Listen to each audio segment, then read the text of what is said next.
राहुल गांधी को अपने आदत पर सुधार करना होगा। पहले राहुल गांधी देश की चिंता करने का सोच बनाए। अभी तक राहुल गांधी की छवि देश के प्रति अच्छी नहीं है, जो जनता समझती है, और यही कारण है कि उनका राजनीतिक नाव भी डूब रहा है। इसलिए राहुल गांधी विदेशी डेलीगेशन से क्या करेंगे? अपने देश की शिकायत करेंगे। जब विदेश में जाते हैं राहुल गांधी तो देश की ही शिकायत करते हैं। तो ऐसे लोगों को विदेशी डेलीगेशन से, विपक्ष का नेता है लेकिन जनता इस बात को मान रही है कि राहुल गांधी आज तक पॉलिटिकल मैच्योर्ड नहीं हुआ है।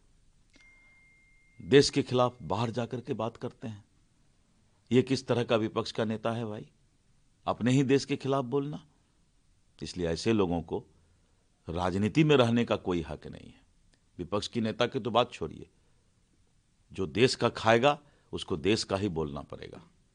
उन्होंने मनमोहन सिंह की सरकार का जिक्र किया और अटल बिहारी वाजपेयी का भी जिक्र किया। उन्होंने कहा कि जिस तरीके से मनमोहन जी की सरकार में अटल जी को विदेश भेजा गया था विपक्ष के नेता के रूप में और एक डेलीगेशन बना के उन्हें भेजा गया था, आज ऐसा नहीं होता। आज बीजेपी मना कर देती है। काश मनमोहन सिंह जी का संस्कार राहुल गांधी अपने में ले आते, तब तो उनको पता चल गया, क्वेश्चन आउट हो गया कि अटल जी मनमोहन जी को ले जाते थे और आज आपकी ये स्थिति क्यों है। यही तो आपको सेल्फ असेसमेंट करने की आवश्यकता है। ममता बनर्जी ने एसआईआर को लेकर फिर से सवाल उठाया। उन्होंने कहा है कि जहां चुनाव हो रहा है वहां एसआईआर हो रहा है, बीजेपी शासित राज्यों में एसआईआर क्यों नहीं हो रहा है? वाजिब है, 40 लोग मर गए हैं। ये प्रायोरिटी है। एसआईआर जो है सभी स्टेट में होना है, लेकिन जहां चुनाव होने वाला है, जैसे बिहार में चुनाव होने वाला था, बिहार तो बीजेपी शासित राज्य था। ममता बनर्जी इस बात का जवाब दीजिए कि आप बोलते हैं बीजेपी शासित राज्य में नहीं हो रहा है, तो बीजेपी शासित राज्य ही तो था बिहार, जहां पर कि सबसे पहला एसआईआर कराया गया। इस तरह की अनाप शनाप बात करना नेता का काम हो गया है। और एसआईआर मतदाता सूची का शुद्धिकरण है, मतदाता सूची का शुद्धिकरण होना ही चाहिए। और ममता बनर्जी एसआईआर का विरोध नहीं कर रही है।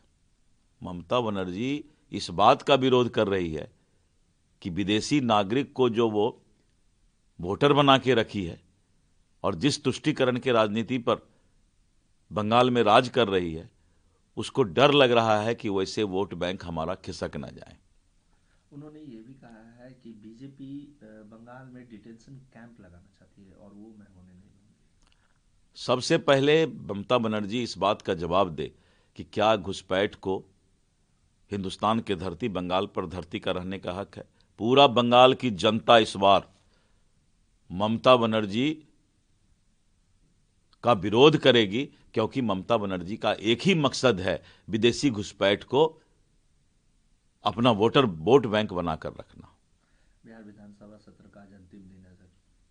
बिहार विधानसभा का सत्र इस बार जो है, जो नवनिर्वाचित सदस्य थे उनका शपथ हुआ, विधानसभा अध्यक्ष का चयन हुआ, उपाध्यक्ष का चयन हुआ, और द्वितीय अनुपूरक बजट लाना था। इसमें बहुत ज़्यादा बिजनेस नहीं था, बहुत ही अच्छे तरीके से इस बार का जो है सदन चला और द्वितीय अनुपूरक बजट पास आज हो जाएगा। लेकिन नेता प्रतिपक्ष सदन से गायब रहे।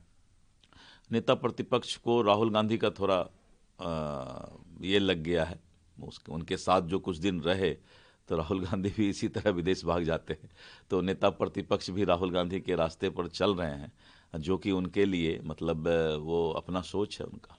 बुलडोजर एक्शन को लेकर विपक्ष लगातार सदन में भी सवाल उठा रहा है कि जिस तरीके से गरीबों की बस्तियों को तोड़ा जा रहा है। कोई बुलडोजर एक्शन नहीं है, इस तरह का एक्शन लगातार चलता आया है। आज से 15 साल पहले माननीय उच्च न्यायालय के द्वारा यह निर्देश प्राप्त हुआ है कि किसी भी तरह के अतिक्रमण को, शहर में आवागमन और ट्रैफिक में बाधा नहीं पहुंचे, उसको हटाते रहना है। और ये प्रत्येक 1 वर्ष 2 वर्ष में इस तरह का अतिक्रमण मुक्त अभियान चलता है। अभी लोग बुलडोजर रटने लगे हैं और उनके पुनर्वास की भी चिंता सरकार करती है। इसलिए कोई ये बुलडोजर एक्शन नहीं है, ये तो उच्च न्यायालय के निर्देश पर इस तरह का अतिक्रमण मुक्त शहर जो है और करने का निर्देश है।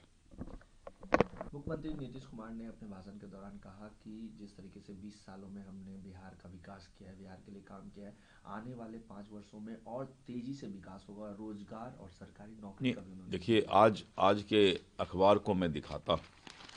आज ये हमारा, देखिए, ये हमारी मंशा है।